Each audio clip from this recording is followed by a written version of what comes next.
ایک دہریہ حضرت علی عنہ کے پاس آیا، کہنے لگا کہ میں تو کہتا ہوں کہ دنیا کو کسی نے نہیں پیدا کیا، اور آپ کہتے ہیں کہ خدا نے پیدا کیا، کیوں کہتے ہیں؟ حضرت علی عنہ نے دیکھ لیا کہ یہ دلائل سے سمجھنے والا بندہ نہیں، کسی اور طریقے سے اس کے خانے میں بات بیٹھے گی، تو اسے بلا کر کہا کہ دیکھو بھائی، تم کہتے ہو کہ خود بخود کائنات پیدا ہوئی، ہم کہتے ہیں کہ اللہ تعالیٰ نے پیدا کیا، لہذا ہم آخرت کی کر رہے ہیں تیاری۔ اگر مان لیا کہ تمہاری بات ٹھیک ہے تو ہماری محنت تو ہو ہی رہی ہے، ہمارا نقصان کوئی نہیں، اور اگر ہماری بات ٹھیک نکل آئی تو بچوں تمہیں دھر لیا جائے گا۔ اب بتاؤ احتیاط کس میں ہے؟ تو وہ کہنے لگا بات تو ٹھیک ہے کہ اگر ہماری بات ٹھیک نکلے تو ان کو فرق نہیں پڑتا، اور ان کی ٹھیک نکل آئی تو جو ہماری گت بنے گی وہ پھر دنیا دیکھے گی۔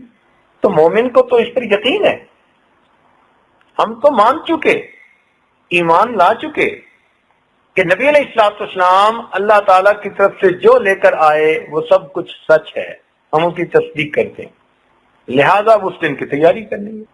آپ نے دیکھا ہوگا کہ دنیا میں جب بچے کے پیپر ہوتے ہیں نا تو وہ چند دن بہت مصروف رہتا ہے، ساری مصروفیات ترک کر دیتا ہے، نہ کہیں کھیلوں میں حصہ لیتا ہے، نہ دوستوں کی برتھ ڈے پارٹیز میں حصہ لیتا ہے، نہ کسی کی ٹریٹ قبول کرتا ہے۔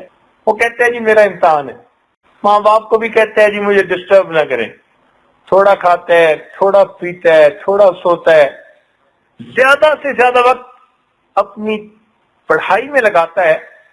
وہ سمجھتا ہے کہ آج میں محنت کروں گا، ایک دن آئے گا کہ مجھے کامیابی پر پھولوں کے ہار پہنائے جائیں۔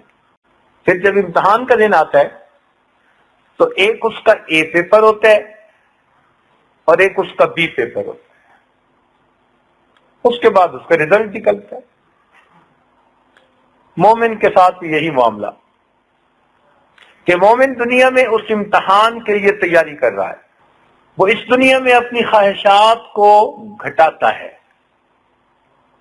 ضروریات پوری کرتا ہے، اس لیے کہ ضروریات کی انتہا ہوتی ہے، اور خواہشات کو پوری نہیں کرتا اس لیے کہ خواہشات کی کوئی حد نہیں ہوتی، اور آخرت کو ہر وقت سامنے رکھتا ہے کہ اس دن میرا کیا بنے گا، اس کی تیاری کرتا ہے۔ اور جب اس دنیا سے فوت ہوتا ہے تو قبر میں اس کا اے پیپر ہوتا ہے، اس اے پیپر میں ہر بندے سے 3 سوال پوچھے جائیں گے۔ دنیا میں لوگ گیسٹ پیپر ایشو کرتے ہیں کہ جی ہم اندازہ لگاتے ہیں کہ کیا کوشچن آئیں گے، اللہ تیری کریمی پہ قربان جائیں کہ اس نے اپنے محبوب کے ذریعے پیپر پہلے ہی آؤٹ کر دیا۔ بھائی تمہیں بتا دیتے ہیں کوشچن کیا، تم ان کی تیاری کر لینا، چھوٹے چھوٹے 3 سوال ہوں گے، تینوں کمپلسری ہوں گے، تینوں لازمی۔ پہلا پوچھیں گے من ربک، تیرا رب کون؟ مگر اس کا جواب ہر بندہ نہیں دے سکے گا۔ جواب وہ دے گا کہ جس نے دل میں اس یقین کو بٹھایا ہوگا کہ میرا پروردگار اللہ ہے، اور اگر وہ سمجھے گا کہ مجھے دفتر پالتا رہا، دکان پالتی رہی، لوگ پالتے رہے، تو وہ رب کا نام کیسے لے سکے گا؟ وہ چیز زبان سے نکلے گی جو دل میں ہو۔ ایک صاحب نے طوطا پالا، اس کو اللہ اللہ کا ذکر سکھایا، لوگ دور دور سے اس کو دیکھنے آتے، اس کی باتیں سننے آتے۔ اللہ تعالیٰ کی شان کے ایک دن بلی اس طوطے کو پکڑ کے لے گئی، پنجرا کھلا رہ گیا تھا، وہ جب لے جا رہی تھی نا تو طوطا ٹیں ٹیں کر رہا تھا،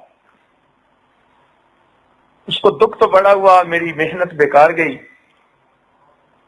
ایک اللہ والے کے سامنے تذکرہ ہوا تو وہ کہنے لگا چلو صدمہ تو جو تھا سو تھا، یہ بات سمجھ میں نہیں آئی کہ میں نے اس کو اللہ اللہ سکھایا، حضرت بلی پکڑ کے لے جا رہی تھی، بیچارہ ٹیں ٹیں کرتا جا رہا تھا۔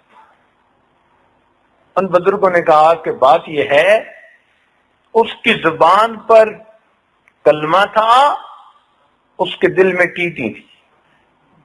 جب موت کا وقت آتا ہے وہ نکلتا ہے جو دل میں ہوتا ہے۔ اس لیے تمہارے طوطے نے ٹیں ٹیں کی۔ تو بھائی اگر ہماری زبان پہ اگر ویسے تو کلمہ رہے اور دل میں دنیا کی محبت بسی ہو تو پھر موت کے وقت جواب کیا نکلے گا؟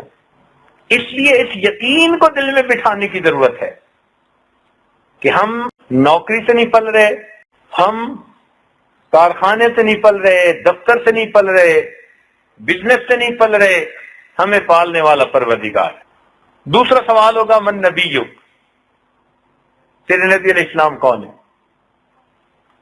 اب اس کا جواب صحیح تو وہی دے سکے گا جس نے قدم قدم پر نبی علیہ السلام کے مبارک طریقے کی پیروی کی ہوگی، جس نے نبی علیہ السلام کے زیر قدم رہ کر زندگی گزاری ہوگی،